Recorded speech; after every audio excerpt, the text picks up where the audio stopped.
Hai, Shalom Gereja. Selamat datang ke kebaktian online Hope Spiro. Saya mengalulukan penyertaan Anda semua. Mari kita katakan haleluya di ruang di bawah ini. Hari ini kita akan melihat dari siri tak terhalang tentang Gereja Kisah Para Rasul. Pergerakan Gereja Kisah Para Rasul di pasal 28 menjadi pedoman bagi kita hari ini, dan ia bermula bila kita mengenal identiti kita sebagai Gereja Tuhan. Sebelum kita pergi ke sisi puji dan sembah, di sini ada beberapa pengumuman. Marilah kita bersukacita memberi untuk kerajaan Tuhan. Anda boleh memberi melalui bank transfer secara atas talian, Sarawak Pay, dan sekarang Anda juga boleh memberi melalui Duit Now QR. Yang kedua, kita akan mengambil perjamuan kudus bersama pada kebaktian minggu hadapan.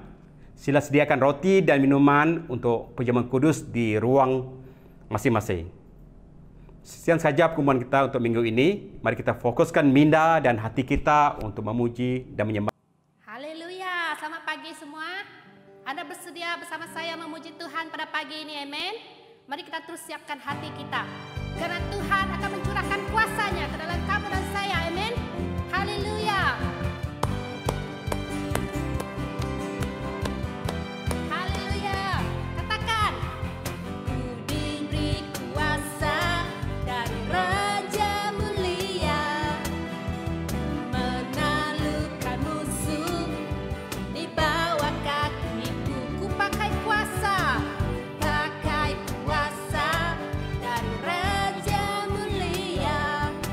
Bila Allah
raja. Terpujilah Engkau raja, segala raja. Haleluya. Terpujilah Engkau segala raja Tuhan. Haleluya.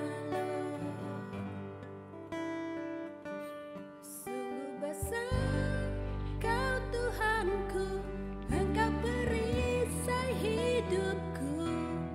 Ku berdiri dengan iman, iman dalam Yesus Tuhan. Kau yang memberi kemenangan, ku bersorak merayakan.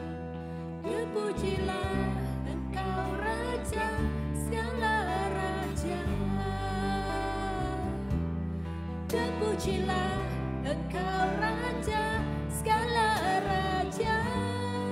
Haleluya. Raja segala raja. Ya Tuhan. Haleluya Yesus. Terima kasih Tuhan. Terpujilah nama Engkau Tuhan. Engkaulah raja segala raja atas kehidupan kami ya Tuhan. Haleluya Lord Jesus. Haleluya Tuhan. Tuhan pada hari ini Tuhan, biarkan Engkau terus mencurahkan roh Engkau Tuhan, memberikan kami kekuatan Tuhan, memberikan penyembuhan, memberikan Tuhan kemenangan atas setiap kehidupan kami. Memberikan kami roh yang baru Tuhan, roh yang membangkitkan Tuhan, roh yang memberikan kemenangan Tuhan kepada setiap kami Tuhan. Bapak, ini kerinduan kami pada hari ini Tuhan, biar kehadirat Engkau terus memenuhi kami, memenuhi hati kami Tuhan.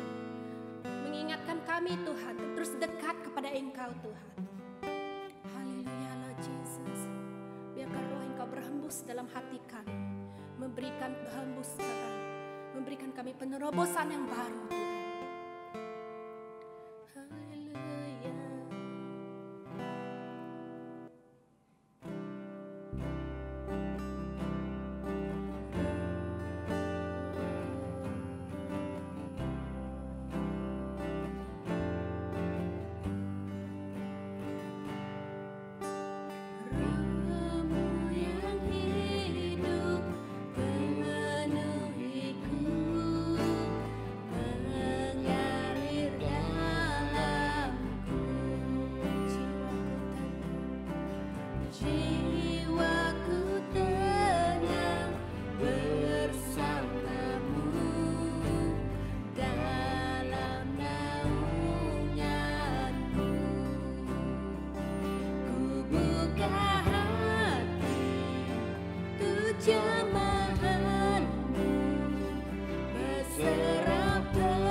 mengalir dalam hati kami. Tuhan berbicara kepada kami Tuhan.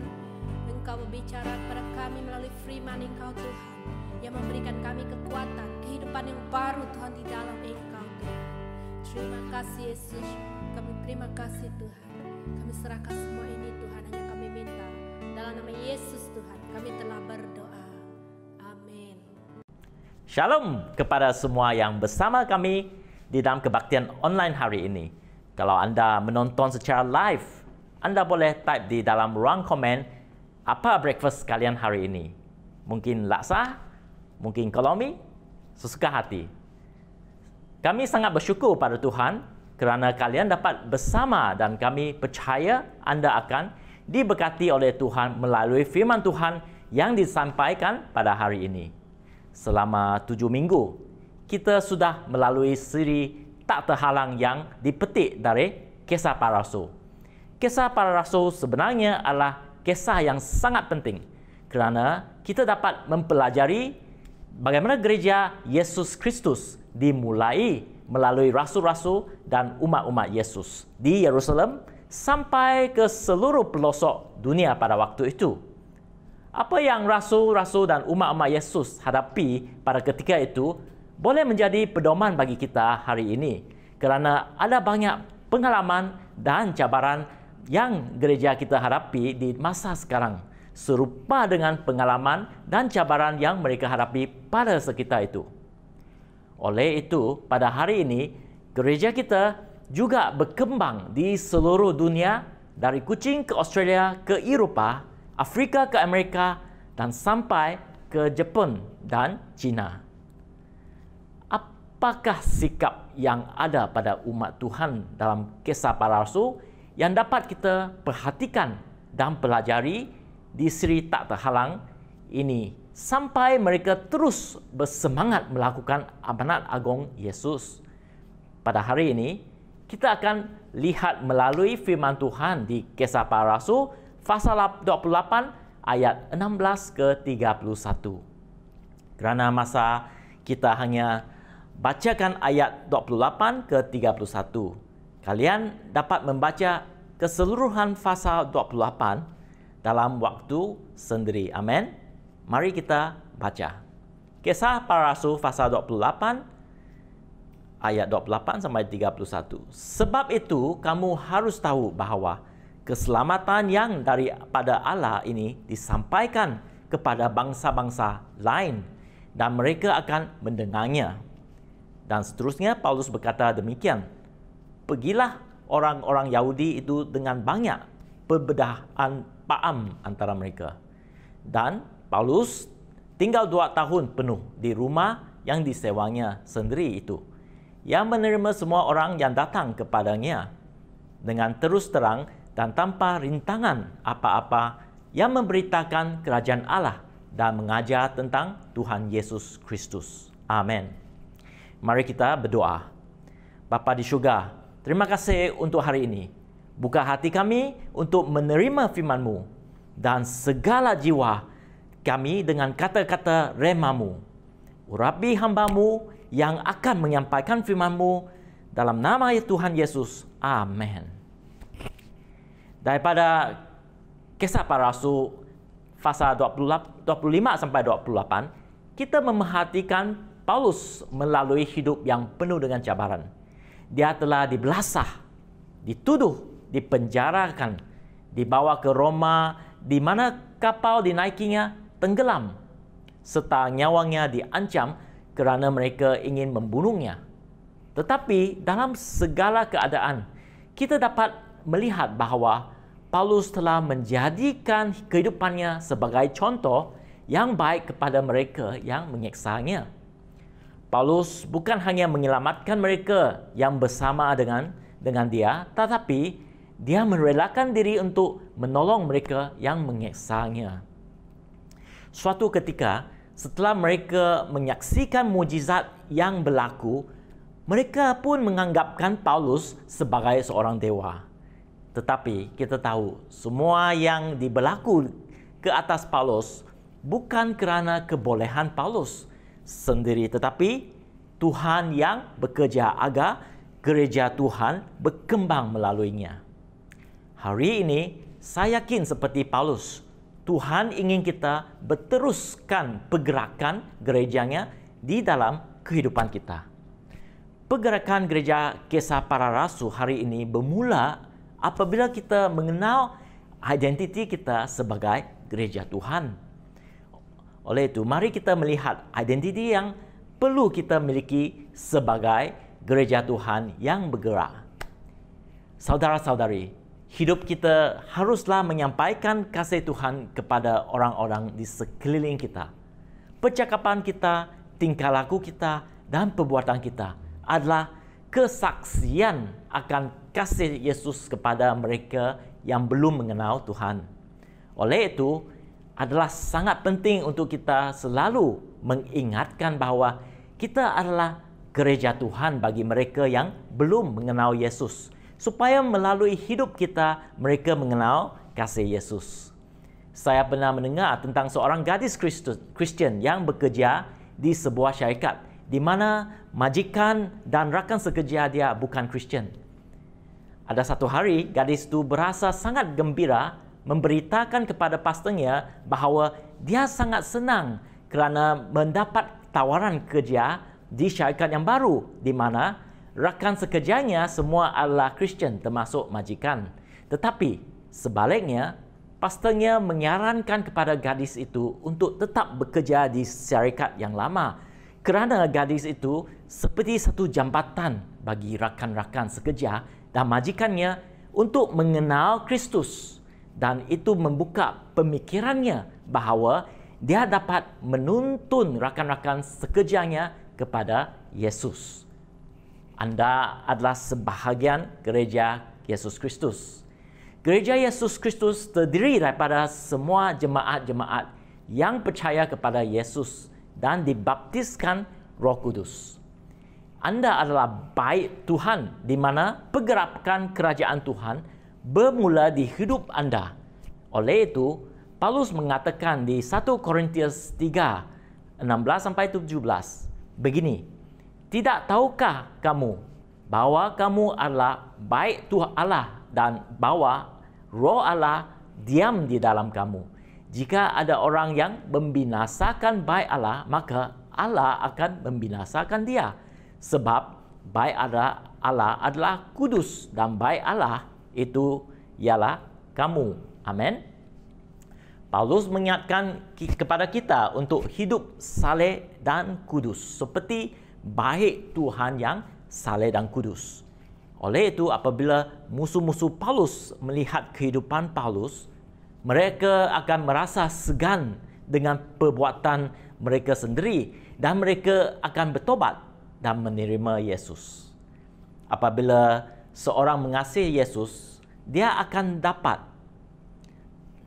taat kepada kehendak Yesus kerana kasih kepada Yesus dapat disaksikan melalui kasih kita kepada orang di keliling kita.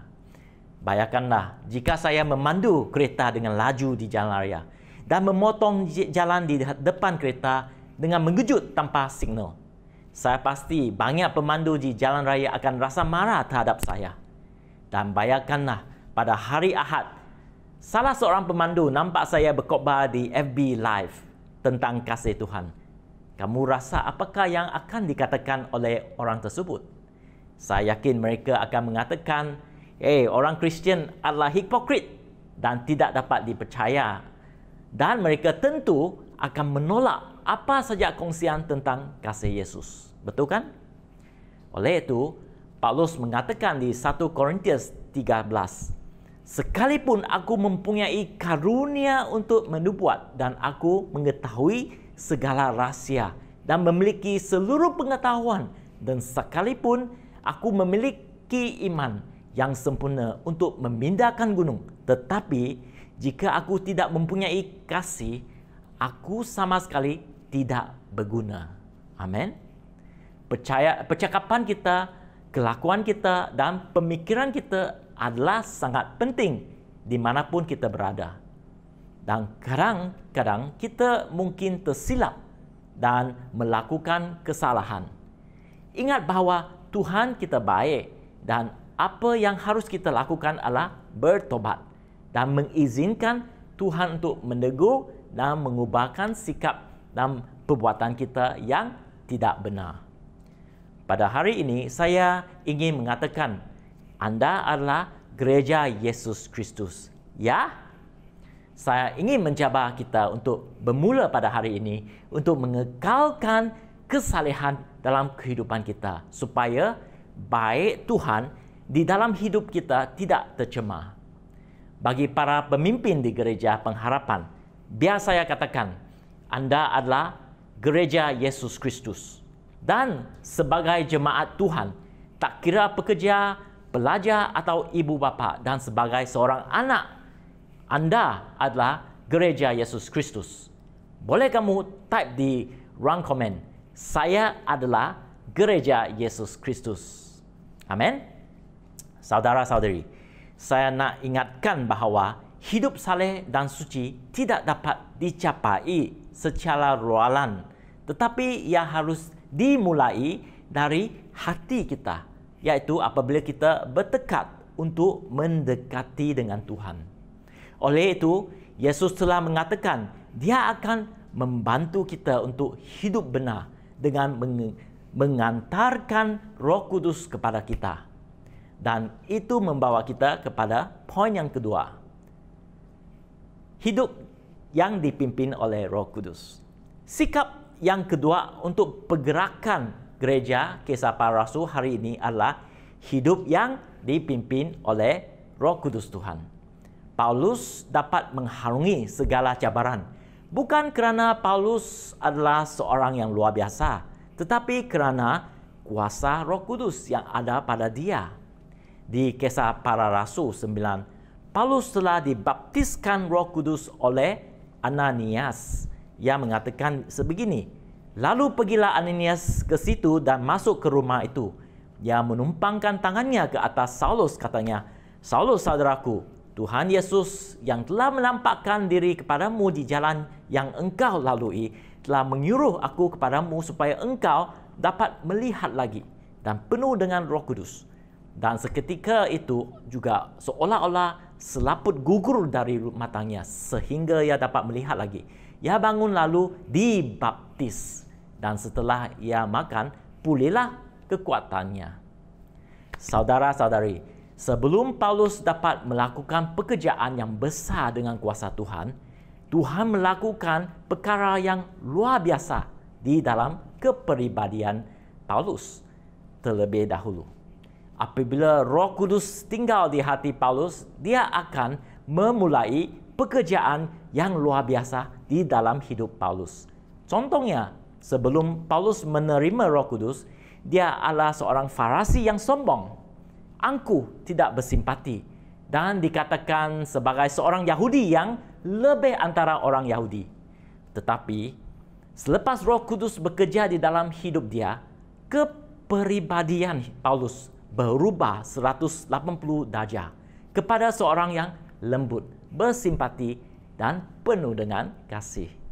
Kerana itu, saudara-saudari, kuasa Roh Kudus akan memulakan pekerjaannya di dalam hati kita terlebih dahulu. Banyak saudara-saudara di gereja pengharapan dapat memberi kesaksian bahawa kepribadian dan sikap mereka telah diubah oleh Tuhan dan hidup mereka dipenuhi dan bertambah dengan baik. Setelah Paulus menerima Roh Kudus, Paulus mulai melayani Tuhan dan banyak mujizat terjadi bersama dia dipimpin serta dilindungi Roh Kudus. Di Kisah Para Rasul pasal 28 ayat 4, kita membacakan Paulus dipatuk ulah. Walaupun begitu, dia tidak keracunan kerana kuasa Roh Kudus melindungi Paulus. Di ayat 8, kuasa Roh Kudus bekerja melalui Paulus dengan menyembuh bapa Gubernur Publius yang sakit demam. Pada hari ini, saya dapat menyatakan dengan keyakinan bahawa Roh Kudus akan berserta dengan kita semua apabila kita mentaati Tuhan yang melakukan kehendak-Nya. Amin. Saya masih ingat beberapa bulan selepas saya menerima Roh Kudus, seorang pakcik yang kami panggil Uncle Joe, mengajak saya berdoa untuk seorang saudari yang mengalami masalah insomnia, iaitu penyakit tidak dapat tidur. Tetapi pada saat kami mulai berdoa dalam roh, saudari itu menjadi lemah dan rebah. Dan apabila Uncle Joe menyuruh dia menyebut nama Yesus, saudari itu enggan dan menjerit dan meronta-ronta seperti teringin dilepaskan. Tetapi apabila kami berhenti berdoa roh, saudari itu menjadi sedar seperti biasa dan tidak teringat apa yang berlaku. Hairan kan? Keadaan ini berlanjutan beberapa jam dan pada saat itu hati saya berdebar-debar kerana saya tahu saudari itu dirasuki roh yang jahat. Tetapi saya merasa ada suatu kuasa melindungi kami. Akhirnya, selepas sekian lama kami berdoa, saudari itu rela menyebut nama Yesus. Puji Tuhan. Dan pada saat roh jahat keluar daripadanya, amin, dia menjadi tenang dan dia merasakan damai. Dan dia juga rela menjerahkan jimat kepada kami untuk dibakar. Praise God. Saudari-saudara, kuasa Roh Kudus adalah nyata dalam hidup kita.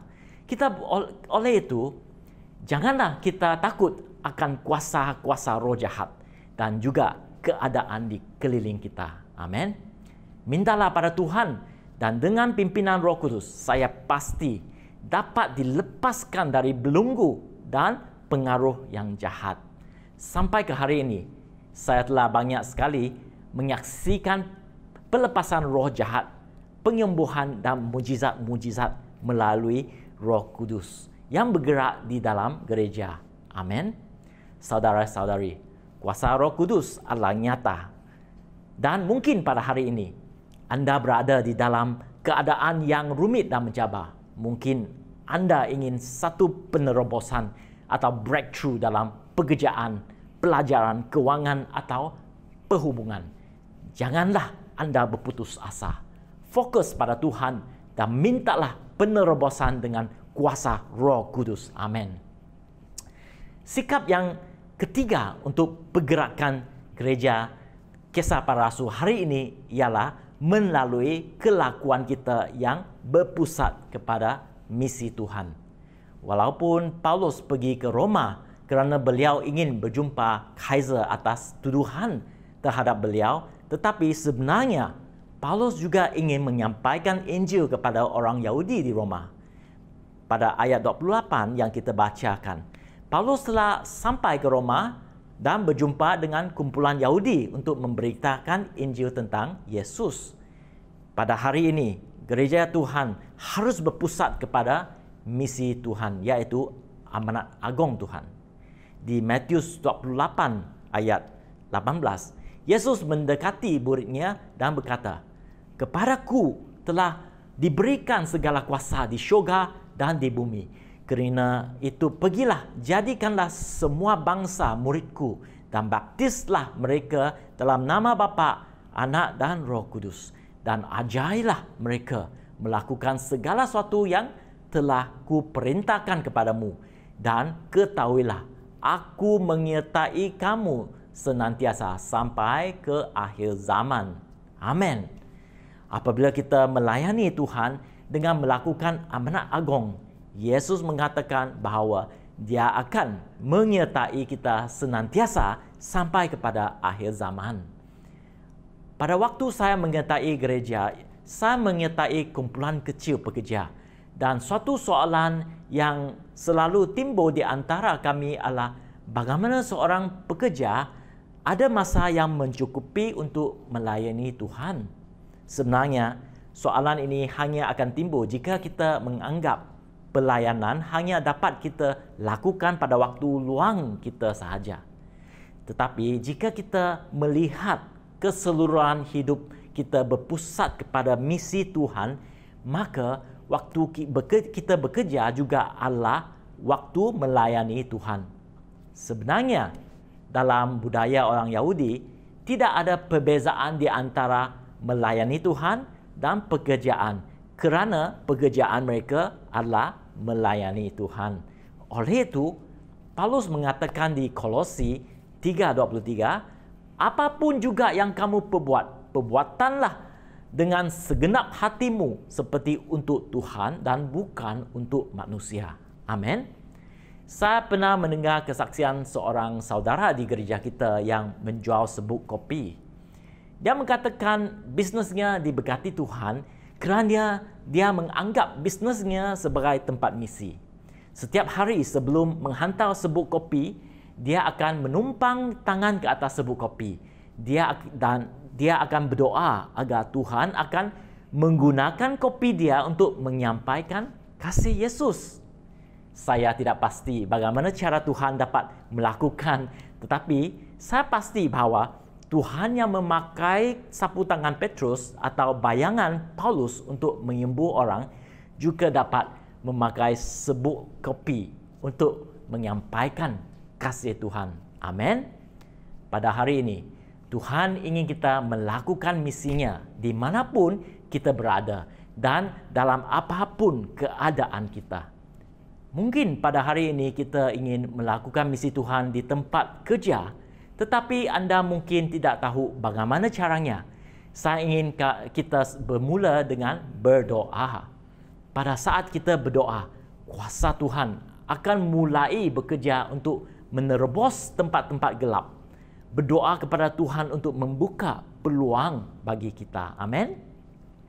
Melalui doa, saya pasti Tuhan akan bekerja dan membuka peluang kepada kita untuk memberitakan Injil. Mari kita melihat melalui mata Tuhan dan bertanya, dapatkah saya menjalani misi Tuhan di keluarga saya?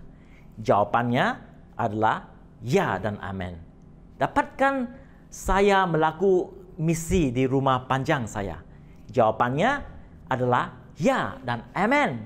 Dapatkah saya melakukan misi Tuhan di tempat bekerja, sekolah atau di mana-mana pun saya berada? Saya pasti jawapannya adalah ya dan amin. Apabila kita bertekad untuk melakukan misi Tuhan, kuasa Roh Kudus akan menyertai kita. Amin. Sudikah anda membawa hadirat Tuhan melalui Roh Kudus untuk bekerja di dalam kehidupan kita mulai hari ini? Kalau kita sudi, angkatlah tangan kepada Tuhan secara act of faith, ya. Dan bersama kita berdoa dan muzik bermain. Ambil masa ini untuk katakan kepada Tuhan, pakailah kehidupan saya hari ini. Biar muzik bermain. Amin.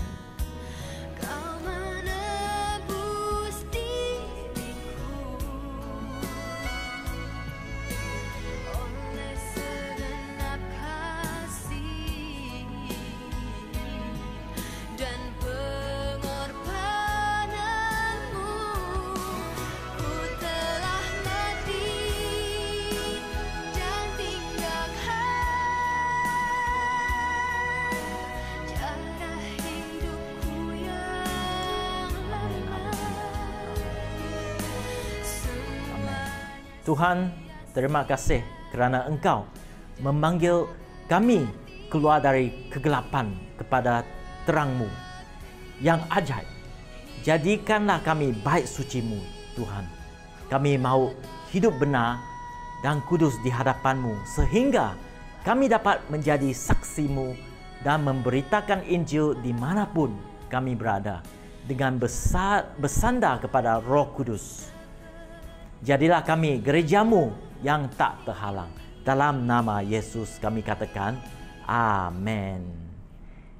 Terima kasih saudara-saudari kerana sudi bersama kami menonton kebaktian online. Dan jikalau anda diberkati dengan kebaktian dan firman Tuhan hari ini, bolehkah anda kongsikan dengan kawan-kawan anda? Dan kami sangat bersukacita untuk mendengar berita baik daripada anda. Sekian, terima kasih. Jumpa minggu depan.